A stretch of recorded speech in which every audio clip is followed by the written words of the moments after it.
What's up, everybody? Give it a little bit of time here. There we go. Uh, we just want to dive into a lesson tonight. We're not going to do a series. We're just going to do just a one quick lesson on this topic, but it does kind of go in line with the series that we just came out of. So we just looked at what it truly means to follow Christ, what it means to be a Christian, to be a Christ follower. But tonight, I just want to look at this topic of shining bright. The picture, the theme that we got going on is shine bright like a Christian, not shine bright like a diamond, but shine bright like a Christian. We're going to just really look at what that looks like. You know, God calls us to be His light, and when we realize when we're in the darkness and we are the light, that gives a lot of attention to us. A lot of people see us. A lot of people are watching us because in a dark room, when there is a light, all the attention goes towards that light. And a lot of times we don't like that attention. You see, we have a lot of excuses of why we try and hide our light. You know, sometimes it's not popular, right? In school, sometimes doing the right thing is not the popular thing.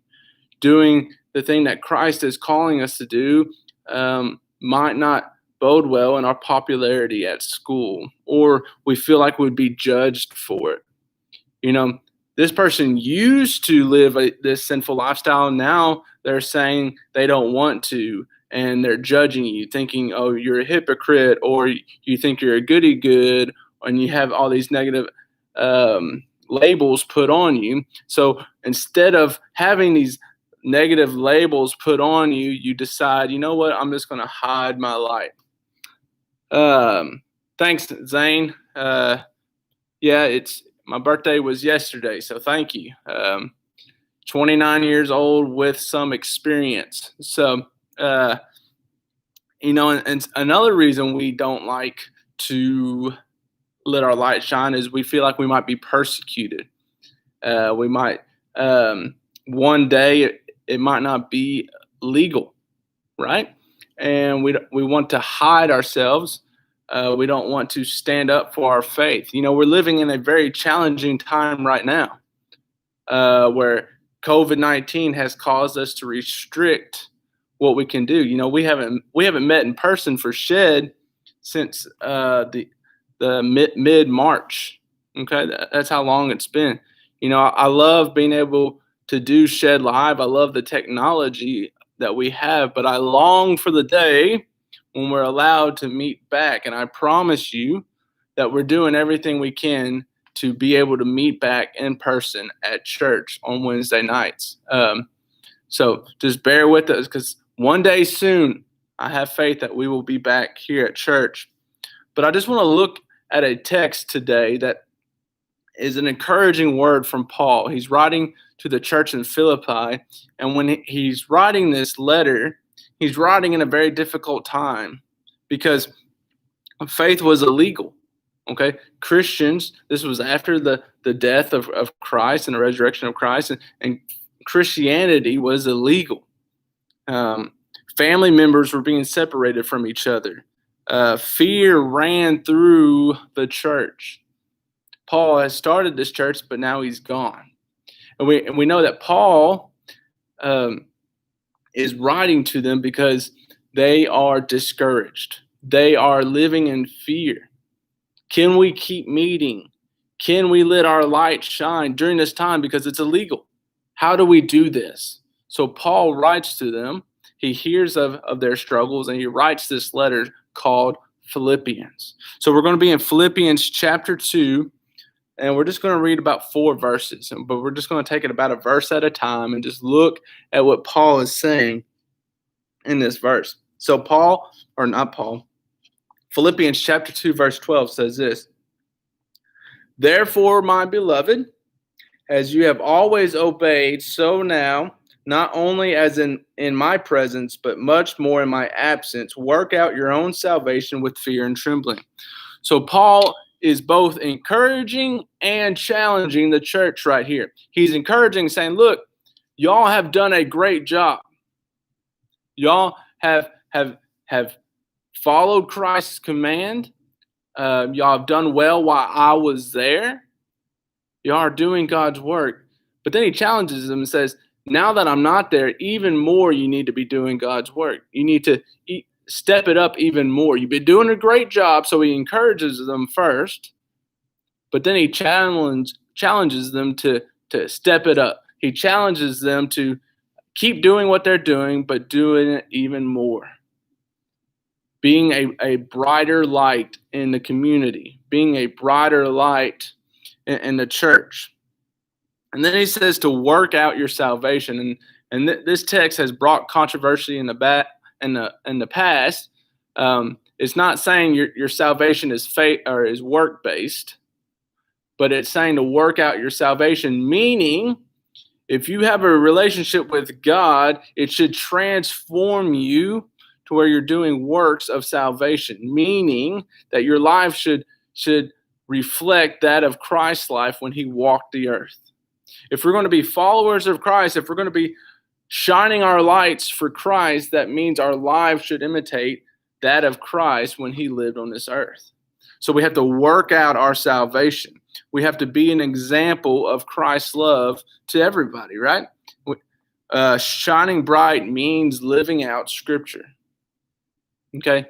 We live in a dark world. We're living in some dark times right now. Christ calls us to follow him. Christ calls us to shine our lights. And when we do that, a lot of attention is going to be brought to us. So we've got to make sure we're doing what we say we're going to do. It's like the story of this college student. He decided his freshman year he was going to be a vegetarian. He said, I'm done with meat. I'm going to eat healthier. I'm just going to eat plant-based foods. I'm not going to eat any animals. I'm going to be a vegetarian. That was his decision. But he gave himself one out. He said, the only time I'll eat meat is if I'm invited over somewhere and they're serving meat. I'm not going to be rude. I'm going to just eat the meat. Well, his second semester in college, he moves in with his aunt and uncle. He moves into their basement. And he didn't think, he thought, well, I'll just eat on my own. They're letting me live here. I'm not going to eat with them, but I'm just going to eat on my own. But every time at dinner, his aunt and uncle would invite him to eat dinner with them. So he did. And more times than not, they ate meat. So this guy wound up eating meat every evening just about for dinner. And one day he was talking to his buddies at college and he was explaining to them why he was a vegetarian. But you know what happened? As he was sharing why he was a vegetarian, the convictions that he had to be a vegetarian, why he decided to give up meat, he realized he was saying he was a vegetarian, but every evening he was going home and eating meat. So he came to the conclusion, hey, I'm not a vegetarian. He said, I cannot call myself a vegetarian if throughout the day I'm acting like a vegetarian, but when I go home, I act the complete opposite and I actually eat meat.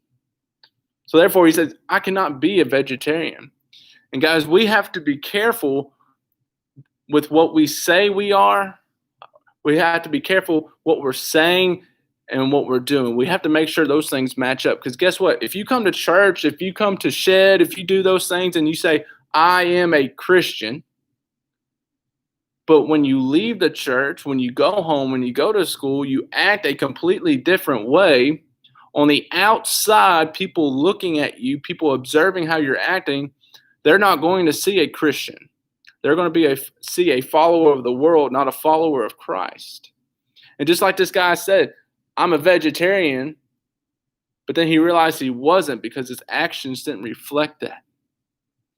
Guys, if you're going to say you're a follower of Christ, make sure your actions reflect that because people are watching you. Once you say I'm a Christian, you've got that light shining.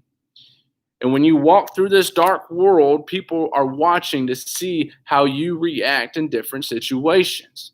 And if you say you're a Christian, but you act as if the world if you act like the world acts in situations instead of following Christ, they're not going to see a difference in your life. Your light's going to fade away. Your witness is going to diminish because They're going to see you face problems just like they face, and you deal with the problems just like they deal. So why would they want to pursue a relationship with Christ when it hasn't even transformed you and you're claiming to have Christ in your life? We have to let Christ transform us to the point where we want to be the light, where we thrive to be the light, where our actions reflect that of Christ, and we look for opportunities to share God's love with other people. And that might be acts of service, that might be prayer for other people. It could be countless things, and often things that we don't normally want to do ourselves, but God is calling us to do anyways. We have to be willing to let God use us. If God is in your life, then his life should reflect through ours. But don't worry, as hard as that sounds, God does tell us that he's here to help us.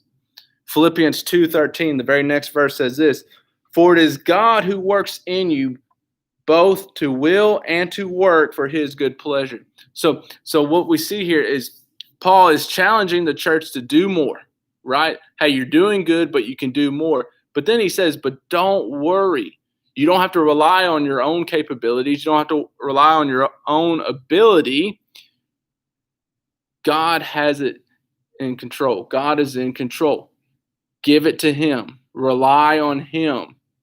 And you can succeed in what I'm challenging you to do. You can succeed in what God is calling you to do. God's going to call you to do something.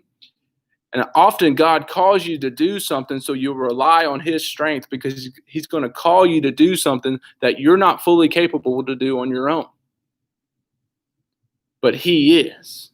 And if you rely on him, you will see it through. So to shine your light means to fully rely on God. But here's the truth. When we fully rely on God, when we give it to him, there's going to be some hard times that follow. Satan's going to attack us even harder. And listen to what Paul writes. So he's challenging the church. He's reminding them that God is in control. But listen to what Paul says next. And this is where we find ourselves having trouble. So verses 14 and 15 says this. Do all things. Notice it says all things, not some things. Do all things without grumbling or disputing, that you may be blameless and innocent children of God without blemish in the midst of a crooked and twisted generation, among whom you shine as lights in this world. So let's just dive into these two verses. These are the key verses for tonight. These are the last two verses that we're going to read. But listen to what Paul says. He says, do all things without grumbling or disputing. Have you ever been told to do a chore at home and you just grumble? You just huff and puff and complain the whole time while doing it. Listen, you might make your parent proud or your guardian proud that you completed the task, but I guarantee it, if you really want to make them proud, sorry, Zane, I just saw where you checked. Philippians chapter 2. We're in Philippians chapter 2. Philippians chapter 2, and we read verses 12 through 15. But if you really want to make your parents proud, do your chores without complaining. Do it without grumbling. It's going to make a big difference. And guess what? It's going to help you when you grow up and get married. Because guess what? You've got even more chores to do when you get married. And you're not living with mommy, daddy, or guardian to tell you to do it. You just got to do it. Okay? So figuring this out at a younger age and developing a mature attitude towards it will help you tremendously as you grow up. But listen, but it also says this, that you may be blameless and innocent. Remember what I said, that when you are a light for Christ, you have a lot of attention on you. So let me ask you this. What if I went to your Instagram? What if I went to your Snapchat and I had your username and your password and I logged in, okay? And then I screenshotted your snaps or your Instagram stories and then shared it on the Sheds page. What would that look like? Would you be scared? Would you be fearful if you heard that, oh man, Barry just got access to my Snapchat and he's going to post whatever's on my story today onto the Sheds page for everybody to see? Would that freak you out? Okay. Because listen, I'm friends with a lot of you on Snapchat. I'm friends with a lot of you on Instagram and Facebook and different things. And I'm going to be honest with you. I see some things on those social media acts that makes me think, that's not that good. Okay. We need to work on that. And if I'm seeing it, your friends are seeing it, because your friends are on those social media apps way more than I am. I'm on Facebook more than anything else, and a lot of y'all aren't on Facebook. But I get on Instagram and Snapchat quite a bit, or I try to, just to keep up with what all's going on. And I see some stuff that just makes me disappointed. We'll say that, disappointed. Because I know if I was your age, I probably would have fell into some of this stuff. But let me ask you this. Are we complaining all the time on social media? Are we trying to get in arguments on social media? I'm guilty of this. I will strike up a debate on Facebook every now and then, and I'm not the best at it. And what I mean by that, I'm awesome at debating, but I'm not the best at civil debating. And it looks bad on the outside looking in, just like your Snapchats or your Instagram can look bad. Okay, this guy, this girl, they're a Shed student. They go to church. But I got on Snapchat, and what they were talking about in their story or what they were doing, that didn't really reflect of what I thought a Christian should be. And now that might be a fair assumption or an unfair assumption, but that doesn't matter. What matters is if you're claiming to be a Christ follower, our social media needs to reflect that. Okay, social media can be the darkest places in the world. And if we're going to shine our light, that doesn't mean just while we're out in person. That means on the interwebs as well, right? On social media, because a lot of times that's where people see us the most, especially right now during COVID. Does our social media reflect the love of Christ? Or does it show our fleshly nature, our fleshly sins, to where we're no longer being the light, but we're fading into the darkness? Because those posts are seen by many different people, and our posts are either going to reflect God's love or they're going to reflect the hate of the world. We've got to be careful with what we post. That goes for students, that goes for our adult volunteers, that goes for me, that goes for Brother David. We're all held to this standard that we need to make sure that we're walking the walk, but not just in our daily physical lives, but in today's time and age, we got to walk the walk on social media, because that's going to be one of our biggest witnessing areas. Because people see, there's some people that I haven't seen in 15 years. Okay, this spring will be 15 years since I graduated high school. I know, ridiculously long time. But there's people I haven't seen since I graduated high school, but I'm friends with them on social media. And I can still be a witness to them because of my social media account. Guys, I urge you to do what he is saying, what Paul is saying in verse 15, that you may be blameless and innocent children of God, without blemish, in the midst of a crooked and twisted generation, among whom you shine as the light of the world. The world needs encouragement. The world is not going to find encouragement anywhere else but in God. They might find something that seems like encouragement at the time, but it's going to fade away. The only everlasting encouragement, the only everlasting joy that we can find, the only everlasting hope we can find is in our relationship with Christ. And if that is true for us, our lives need to shine bright so other people can have that encouragement in their lives. So let me just end by asking you this one question. Do you want to be known for what you are for or for what you are against? Think about that. What do you want to be known for? this person stood for this person believed in this, or do you want to be known for the person that was against this, against that? Because a lot of times as Christians, we focus more on what we are against than what we are for. We advocate more for being against certain sinful lifestyles rather than being for the Christian lifestyle. We need to shut our mouths sometimes, because preaching only on what we are against is going to cause more division than it is going to be unity. We need to preach the gospel. We need to preach those things that we believe in. Now, that doesn't mean that we accept those things that we are against, but it means that we focus more on the things that we're for rather than just debating against the things that we are against. Show the love of Christ. Love the sinner, hate the sin. Don't focus so much on the sin, but focus on loving the sinner and giving them the encouragement that you have received through Christ.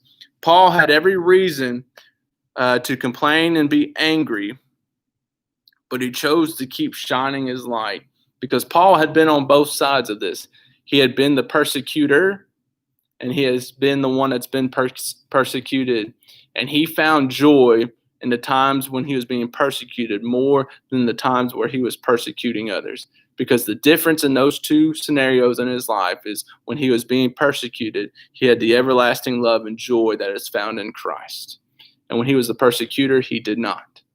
So guys, I love you. I hope you are encouraged. Hey, you're doing great, but you can do more. Just like Paul said to the church in Philippi, continue doing well, but do more. Let your light shine. And guys, whatever you're facing with, whether it's different social media temptations, whether it's temptations in your physical life, hit me up. I know we haven't been able to meet in person for Shed, but we can hang out. Few of us, we can go get lunch at the store, or you can come up to the church, a few of you, and just hang out, and we can talk, okay? I love you. I hope y'all have a great week, and I'll see y'all next week.